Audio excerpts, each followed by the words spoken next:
মৃত্যু তোমারে একদিন একদম নিস্তব্ধ করে দিবে। সেদিন দেখবে সবাই ব্যস্ত, তুমি কেবল শান্ত। সেদিনও দোকান খুলবে, সেদিনও রোদ উঠবে, সেদিনও বৃষ্টি ঝরবে, সেদিনও হাজারো মানুষের ব্যস্ততা থাকবে, শুধু তুমি বন্ধু থাকবা না, তুমি বন্ধু থাকবা না।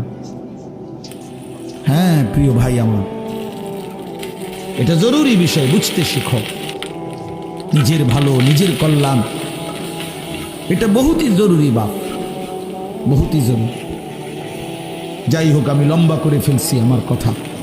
তৃতীয় কথা হলো দলালাত, কোনো ব্যক্তি হকের রাস্তা, জান্নাতের রাস্তা, সঠিক রাস্তা থেকে পথ হারিয়ে ফেলা, কুফরির মধ্যে লিপ্ত হলো, শিরিকের মধ্যে লিপ্ত হলো,